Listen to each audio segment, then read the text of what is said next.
Hey everybody, welcome to the YS Whiteboard, and we just want to take a few minutes to talk shop with youth workers so we can all do a little bit better at what we do each week. And so we're going to take about 5 minutes, and this week I want to talk about thinking in phases, or thinking about the different age groups, the different cognitive development, the different questions kids are asking based on their age. And I hope this helps. So first of all, let's talk about middle school, or 6th and 7th and 8th grade.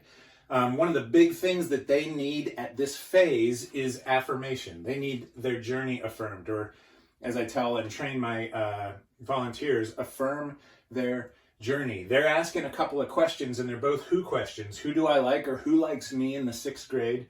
And who am I, or who do people think I am? And so it's all about who they are, and they need somebody besides their parent to jump in and affirm their journey. They need a hero to step in and say, hey, I notice you, I see you, and that's important. So that's really important when you're speaking to middle schoolers, is this is the tension you want to address. They're asking these questions. Another crazy thing about middle schoolers is they think like engineers. And so one of the things you have to do is connect the dots.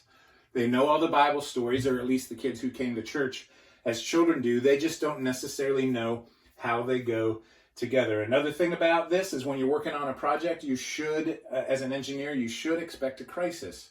And these crises may not feel like crisis to you, but for a middle schooler, they are a crisis and a great opportunity to help affirm their journey and help teach them important truths. And the last thing is, if you're going to work on a complicated project, you should be consistent. You can't necessarily skip weeks. It is more important than ever that there is consistency going on when it comes to middle school, as they're asking these questions. Now, some of you just speak specifically to middle school, and some of you speak specifically to high school, and some of you try to speak to all of them at the same time.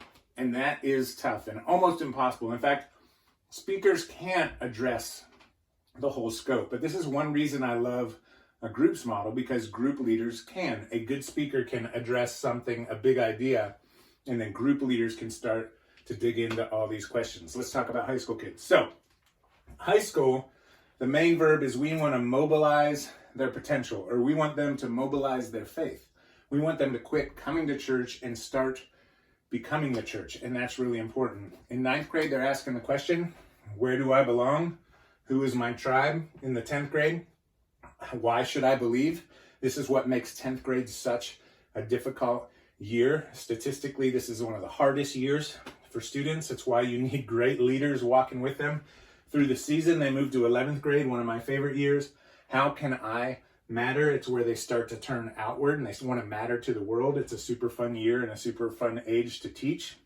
And then 12th grade, what will I do? Or they start thinking in themselves in the future. Now, here's the amazing thing about high school kids, is they think like philosophers, and philosophers need a few things. The first one is this: they need application. They want to know how the truth that they're learning applies to their everyday life. And so you have to think about that. The other thing that they need is they need a question. They don't want to be told anything. They want to talk about, they need a question in which they can sit around and answer and philosophize about. And that's really important to them as they're figuring out their own thoughts and truths about things. And the last one really is make it experiential, meaning that high school kids need something important to do in order to feel important. And we want to mobilize their faith in some way. We want to put their faith into action, whether it's serving in different ministry areas or mission trips or just something during the week. We want to mobilize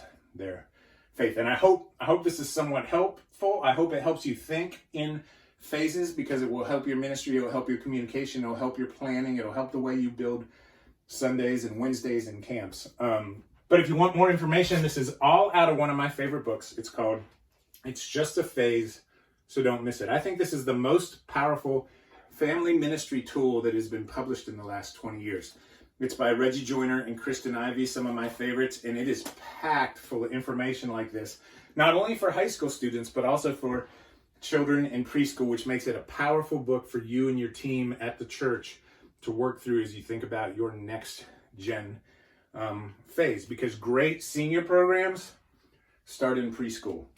And this book can help you figure that stuff out. For those of you who want it, it's available in the YS store. And if you comment and you tag someone who you think needs this, we'll go ahead and keep an eye on that over the next couple days, and we'll send both of you a copy. We'll do that for a few of you, and we're super excited. I hope this helps. We're thinking about you. We love you. We're praying for you. We'll see you next week.